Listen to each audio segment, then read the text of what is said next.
All right, welcome everyone. Welcome aboard. We are here doing just a little intro to chapter 13 for the master educators, just a small intro. Not going to hold you long. This is for my master educators to get started. And then you guys are going to dive into the chapter and do the assignment as needed as well. I'm also going to complete part two, and there will be an additional recording that I will just drop tomorrow. But this is for my master educators that are prepping for your exam. So here's a little study. All right. So we know that chapter 13 in the master educator book is basic teaching skills for career education instructors. But this chapter caters to making the students to learn and adventure. Isn't that amazing? Like they're on the floor, but you really have to make it fun.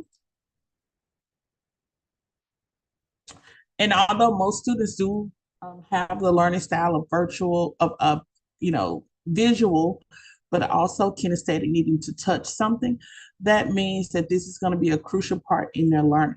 Okay, crucial part is this is also an opportunity to reinforce what they're learning in the classroom. So you should also think about partnering with the theory educator to bring a more well-rounded experience on your clinic floor. Okay, here's the critical concept. Becoming competent in any area of performance is a process, not an event. Okay, I'm going to give you a couple of tips before we even get started when it comes to this practical and enhancing the clinic floor, even building on the clinic floor. Make it fun, make it exciting, okay? Fill it with activities and demonstrations, know how. You have individuals who are very logical, which means they need you to explain it to them. Do not get frustrated if you're asked to repeat something, okay?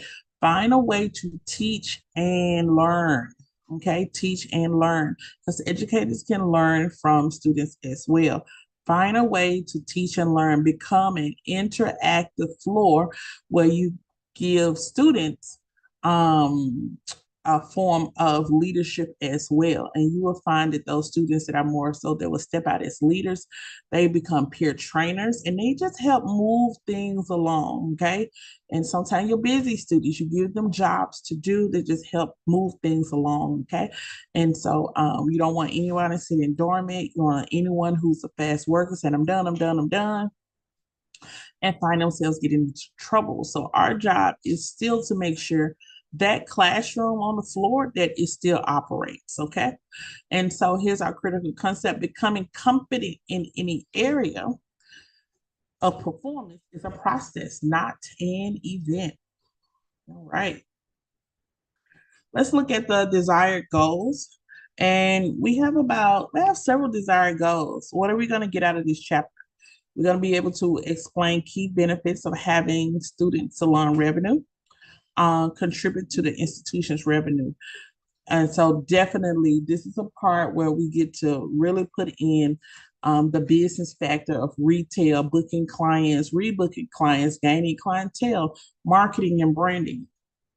All of those components are always in use when we're on that clinic floor. All right. You describe the role of every institution team member. What is the role? What is your job? So we're talking about teachers, staff, and faculty. Okay. What is your job? Explain why developing success habits while students are in school will contribute to their later success in the salon. All right. Explain why developing success habits while students are in school will contribute to their later success in the salon. Number one reason, what they do in school, they will do when they are in a salon. So it's not, I know what to do when I get there. No, you must practice it now. Good infection control practices, okay? Good, professionalism, the way that you interact, the rapport you're building with your clients, whether you do consultations, whether you do analysis, whether you're wearing your gloves, whether you're maintaining a clean workstation.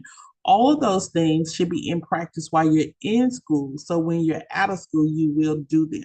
Okay. Assist learners in developing a solid client base. using referrals, rebooking, ticket upgrading. This is so essential. Okay. It's a lost art, but it is so essential. All right. We must work on building referrals. We must work on rebooking and ticket upgrade. We got to work on it. Okay. And one thing we do, we must build the confidence of the student. Once we build the confidence of the student, inject them into a positive environment. All right.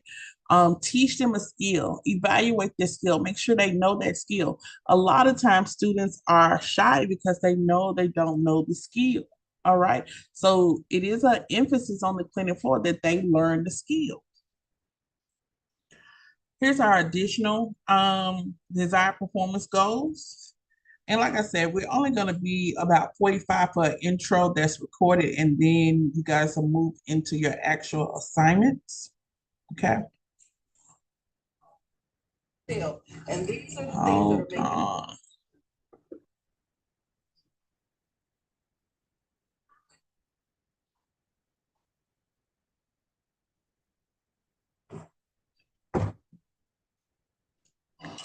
All right. So here we go. When you look at desired performance goals, these additional ones, list examples of how the institution team can work together to ensure the institution presents the best possible image. List basic standards that may be established for the effective operation of a reception desk and dispensary. So it's making sure those things are put into play. Every part of the school is going to be effective. Okay, everybody has a job, and now we're putting things into play, what those job descriptions are. And then explain the most important record keeping requirements of the students to learn in the institution and implement zone teaching, which means you should be able to teach anywhere. You don't necessarily have to be required to be in a salon setting. You can teach anywhere. All right. So when we look at the master educator, all right, here's what I have to ask. Would you be willing to get in an airplane with a pilot who had spent many, many years, many, many hours in the classroom and passed all their written tests without flying? How would you feel to be in that plane? All right. So this is the component of that plane. It's going to take knowledge and it's going to take practical skill. No one's going to get in your airplane because there's book knowledge. They want to ensure that you know how to practically operate an airplane. So when we look at this as far as the master educator, you impart sound education and facilitate learning for all students through teaching, grading, coaching, and mentoring. Okay. You assist students in developing a sound client base. You promote and generate students to learn revenue that contributes to the overall success of the institution. All right. So, as the master educator, you are solid in what your job description is on this particular clinic floor. Okay. And utilizing those things that make and build the practical components of that floor. Okay. Our number one job was to assist students in developing a sound client base. In order for them to develop a sound client base, they have to build their skill level. Okay. Their soft skills and also the hard skills as well. All right. Promotes and generates students to learn revenue. So we are talking all the time about how can we improve, how can we make it better. And even on the floor, remember I said that's a classroom. Even on the floor, you are designating, teaching, grading, coaching, and mentoring. You're doing all of those. All right. Making sure that you're evaluating students as well. Here's a practical skills training. Okay, this is what we always have to think about once the students are on the floor. School to work transition. How does that look? What does that look like? Okay, for the educators, we need to purposely measure ourselves as well. When the student comes in and they're moving on the floor, are they prepared to work in a salon? Today's age, I find many salons and spas saying no, they are not prepared. All right. So there's a lot of factors that go into that. I want to make sure that our educators, that you are heed to all of the factors. Okay. And there's probably even more factors. But when we acknowledge, when we do our evaluations, that's when we are literally able to see if the students are prepared to move on. When you see them and you're on the floor with them every day, you know each student's skill set. Okay. You know what they need to work on. They need to be assessed, evaluated with maybe another coworker or the director, and then put on an action plan to improve. Okay. Revenue offsets tuition costs. Yes, if the facility is making money, most of the time when money coming in, you find that some students and also other training programs, educators will be able to make more money, as far as bonuses and increased promotions, and then students' tuitions could lessen as well. But what we have to make sure we're doing is that we're running a business, but it needs to be a business that the students can recognize that helps them glean when it's time for them to run their business. When you look at student salon philosophy, here's what I want you to know. Salon revenue should be 25% of the bottom line. 15% of salon revenue should be from retail. Net profit of 10% achieved. Purpose, adventure, learning, and then develop a solid client base. A solid client base is your every day, you're always recruiting for clients. Your smile, your conversation, the cards you pass out. And I tell my students all the time, everywhere you go, you should be having a business card. If you're spending money in the drive-thru or whatever, you're giving them money out of your pocket, you should also give them a business card. Okay? Students must be taught from the very beginning of their training that their success in the student salon will determine their entry level success in the salon. So what you do here is simply a practice. Okay. What you do here is simply a practice. When we look at the essence of teamwork, work done by several associates with each doing a part, helps make up the whole. It really helps make up the whole. Okay. Let's look at it this way. It says work done by several associates with each doing a part, but all subordinating personal preference to efficiency of the whole. Now, that's a really complex definition. In all, what we're trying to say, everybody has a part. And when everybody do that part, it makes an amazing whole. The team really begins to go. Okay, let's look at the student role.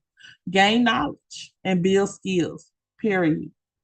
Gain knowledge and build skills. Develop positive winning attitude. Notice the term develop. Okay, so they may come in one way, but they leave another one. Every day that they come in, they are developing. Okay, develop sound client base.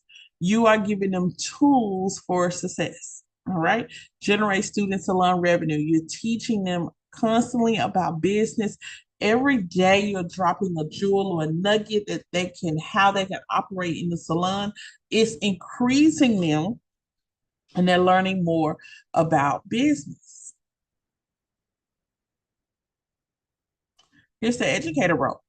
Impart sound education. Okay. We talked about education being relevant. There are so many avenues that you can pull relevant education from. Impart sound education. So that means don't give them no flaky stuff. Don't give them the stuff that they can go get themselves, go do some research. Okay. Really hone in on the type of education that you're going to present in your classroom. This sets you apart as the educator. All right. The educator. You're not just sitting here just swimming, just pedaling your feet. You're literally in the water. All right. Let's develop a positive winning attitude. Let's act like you want to be at work. Remember, students follow us. So if we have to compartmentalize some things, that's what we do. But you want to develop a positive winning attitude. Okay. Aid students in developing a sound client base. You assist them as they build rapport with the clients, as they are comfortable with consultations and analysis. You can give them tips and you can push them into doing different services and also just being comfortable and opening up. Remember, it's a development. Okay. We're not going to do things for them, but we assist them. Promote and generate student salon revenue. There are many avenues of promotion: cards, flyers, binders, also your school's social media pages, t-shirts, word of mouth. All of this, we should have some form of marketing agent available to us daily. And also, it should be some boots on the ground when it comes to the students as well.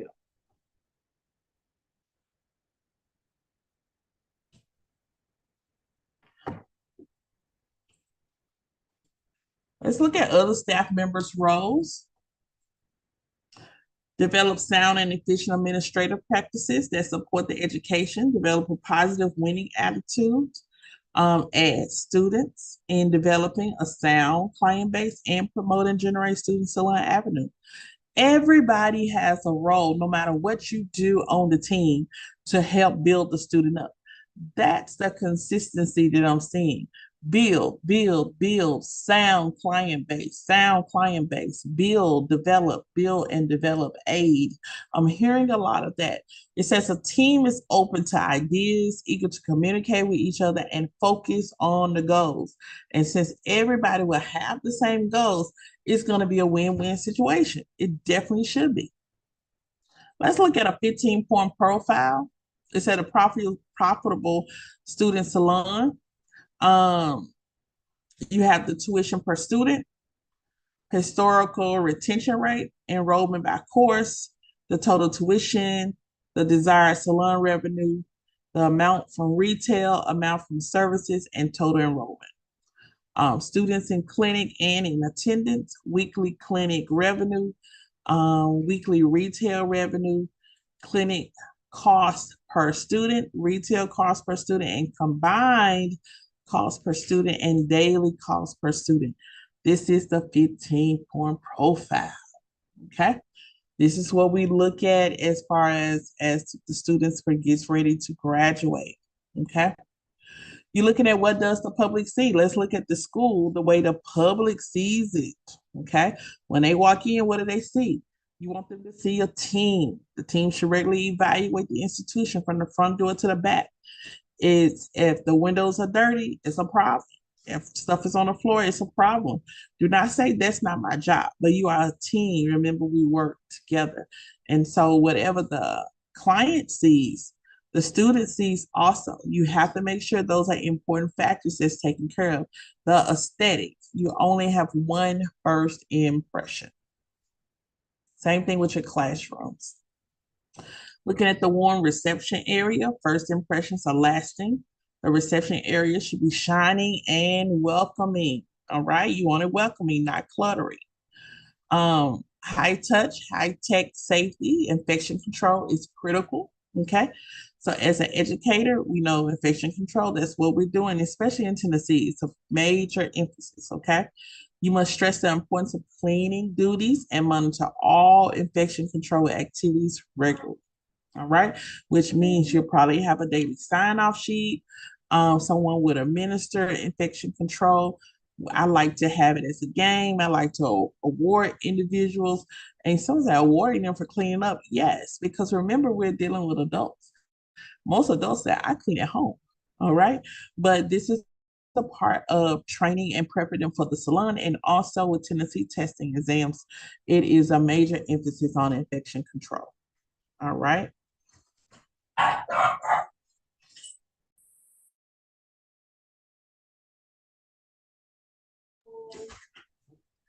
So when you look at high touch and high tech safety, okay, these are major components as well. When you're able to do a walkthrough of the clinic floor, you want to make sure everything is out of the aisle and it's clean. It's a great flow. We're looking at record keeping requirements. Okay.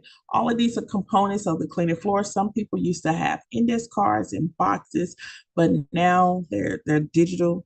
their QR codes. I personally use QR codes, and it goes to a job form, and all the job form information comes back to the school. So when students have new individuals come in, they scan the QR code, fill out the form, and then it gets the administrator or the teacher will pull up the form on the computer, and the students able to see the record cards. Okay. Um, we try to make sure there's a privacy level with that as well. So we have client intake forms, the analysis forms, record forms. At this point, because technology is growing, all things are moving into a digital space, and that's where we are. Okay. Continue looking at record keeping requirements, just having it on file becomes very important, when a client leaves and come back. So just if you will hold things at the salon, as far as information, you do the same thing for a student in within your clinic floor. Okay. Looking at the dispensary is one of those things that can be easily disorganized, but organized at the same time.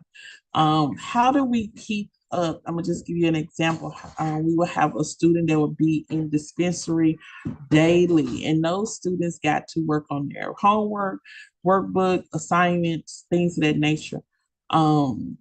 Sometimes we had students that were rushing to get there, and sometimes we had students that didn't want to go to the dispensary at all.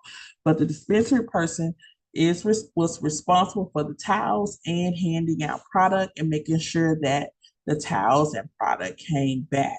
So it's a big job, big responsibility for the dispensary person as well. All right. But dispensary has a great organization, and it is a jewel when it's organized correctly.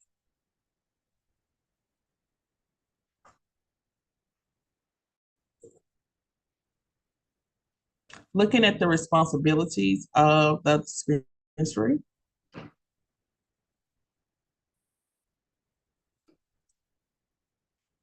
Did I?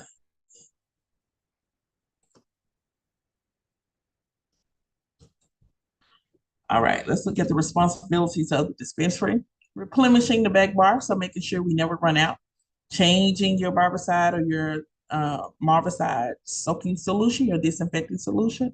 Performing inventory, of course. Recording and reporting inventory needs, as I stated, with monitoring the towels, cleanup assignments, making sure everything is in order and keeping implements clean and safe. Okay. When we look at the laundry duties, many schools do have laundry and dispensary duties combined. And so just look at this. Usually the dispensary person would also do the laundry. Launder, fold, and store towels, separate hair color and acrylic nails things. Usually each discipline will have a different color towel, a colored towel for nails, colored towel for skin, and a colored towel for hair. Clean the dry filter before and after each load, and just make sure the towels are always ready and available. Okay. And we used to do that on day and night shift because we know that you never want to run out of towels when you have a busy crowd on the floor. All right. So that was always something cool. Let's look at cultivating satisfied clients and recognizing first time clients. You want to make sure that they're comfortable, that they relate, and they're cultivated by everybody having welcoming smiles, great attitudes, things of that nature. Okay. Also looking at student image. I call the student going out on front row, center stage. Is making sure your hygiene is right, making sure your uniform is nice and smooth. You don't have to have a whole lot of makeup on, but you should be maintained, and you should make sure your hair is in a great place. Looking at the student image, the way the students dress and groom themselves is a reflection of their own self-image. Okay, so if you're going to be working on someone and you're expected to do the same, they are wanting to see you groomed as well. So, okay, just make sure we're brushing it up and we take care of ourselves before we take care of any clients. We look at building a successful clientele. Here's some of the three things that you have to get down pat. Rebooking, okay? Repeat services and client referrals. They will always keep you working to keep you in the door, okay? It says rebooking clients for future services. Book the client again for future service before they leave the facility. Before they leave the facility. And that person, you're able to look and say, I see, estimate how much I'm going to make today versus tomorrow. We look at building a successful clientele, student persistence, upgrading tickets. Um, Students cannot quit handing out business cards. They absolutely cannot. Okay. I don't care what's the new technology and what gets more sophisticated, but word of mouth and putting a business card in somebody's hand is totally gonna be it. Okay. Totally gonna be it. I definitely want students to go and discuss different role plays, how you would engage with different individuals and let them know what you're doing to get them to come to your business. Looking at effective use of downtime, we don't want the students to have any downtime. If they have a downtime, that means we have a gap in our lesson. If they're on that floor, they should be working. If they're sitting down, that needs to be addressed, okay? If they need breaks, breaks are done in the break room at designated times, all right? And so we should have in our lesson plan something always fitting for our students to be working even when they don't have a client. So that means they're working on the mannequin. They're in the spa treatment room, okay? Working on assignments, okay? Or they are working on each other or clients, whatever you desire. Also, we teach our students about email etiquette, being clear, concise, and making sure you're spelling everything correct, reading carefully, answering promptly. Don't just hold on to the email. Do not attach unnecessary files. Do not write in capital letters. I have a tendency to write in capital letters. I've had to kind of decrease that. I don't want to seem like I am yelling. And then minimize abbreviations and emotions. And that's not for everyone. So spell the words out as they were learned. Okay. Do not copy a message or attachment without permission. You'll notice in some emails there's a clause that says you cannot copy or send or forward this message out. Do not discuss confidential information that a client shares with you. All right. You want to make sure that you read before hitting a send button, and you've read all disclaimers as well. Things that you can probably do for downtime, the effective use of downtime style is only actually spend approximately 50% of their time servicing clients. So downtime, guess what we're going to work? Client awareness cards, birthday notes, client appreciation notes. We'll move into marketing and branding, preferred client cards. These are check-ins and follow-ups on clients. We are also updating paperwork, questions, referrals, we're doing is just a ton of follow-up. So we're always working. Continued downtime could making reminder calls, acknowledgement notes, general client campaigns. So what are we going to do next? What holiday is up? Mother's Day is up. Am I going to do a Mother's Day special? Am I going to do a mother-daughter? So it's always something that can be done. And then contact inactive clients. Individuals you have not seen in a while, contact them. All right. As we begin to close, we're moving on just some of the final slides. We're going to take this particular chapter and make sure we really grab a hold to it.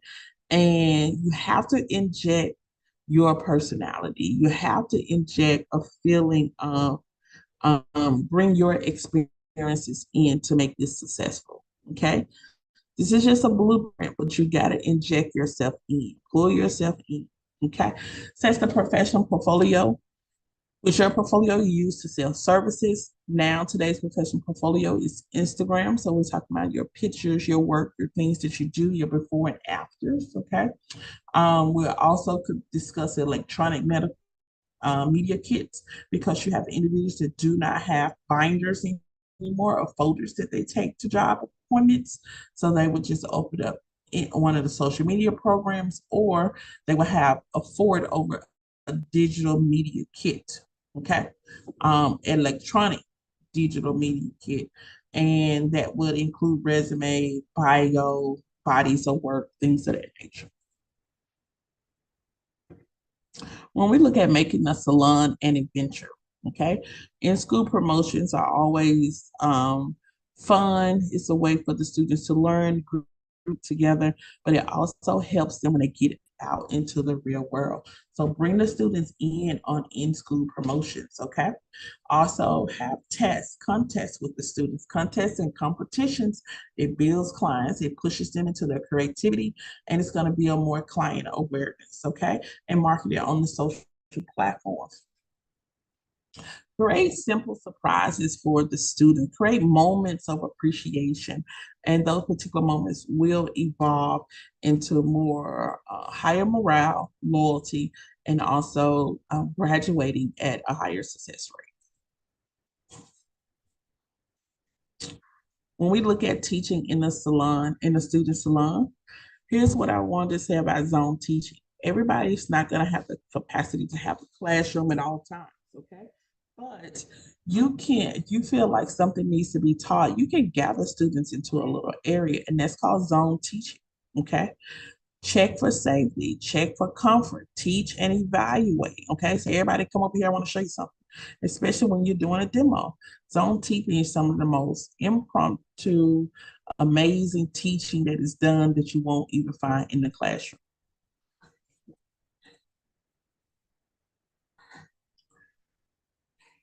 Okay, so as we begin to wrap it up, in retrospect, the same way, developing high competitive entry level abilities.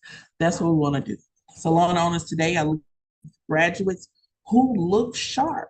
So the students have this whole in time to work on their look, work on their image, work on their personality, work on their first impressions. Okay. You want them to be able to perform in a high level of technical skills. So things that they are not high level in, there should always be a practice. Things that if they're not good cutting, they should not be sitting down. When they finish all of their other work and assignments, they should go back to working on cutting, working on coloring. Okay. It is imperative that those skills are built when they exit this program. Okay. All right. And so basically the objectives that we went over, making sure you describe every personal role, everybody has a role. And remember, we saw the come and go in those roles, the consistency of developing and aiding the students. We also looked at examples of how the team can work together. Never lose that, okay? We want to make sure that students and team members are able to work together at all times. Everything you have can be a contribution. All right. Everything that you have can be a contribution. Everybody has something to contribute to the team growing and becoming successful. Okay. And then describe the elements of zone teaching. As I said, some of the best teaching, making sure that it's safe, bringing students in and go for it. Okay. And one of the most important thing is, of course, we're always looking at the record keeping, making sure our downtime is no downtime at all. We only spend 50% servicing clients, so we got to make sure educators on the floor that your floor becomes a teaching classroom as well. Okay, so from demos to working on branding, working on in-school promos to different type of marketing aspects. Students becoming learning about the dispensary, students learning about laundry, students learning about the infection control components, students at the front desk, the receptionist area, they're learning those aspects as well. Students also who are in dispensary learning inventory, and then they're learning, enhancing the styles and techniques in their skill set. Okay. They're learning how to move and shake and build clientele before they even out of school. So we have a lot of work to do. Okay. A lot of work to do. Even though, guys, it's a lot of work, it is so much fun. I want to thank you guys for joining. Congratulations. You have just completed chapter 13. I believe I have referenced also an assignment in the next review. I'm going to make sure there's an assignment as well. Thank you guys so much. I'm going to end recording.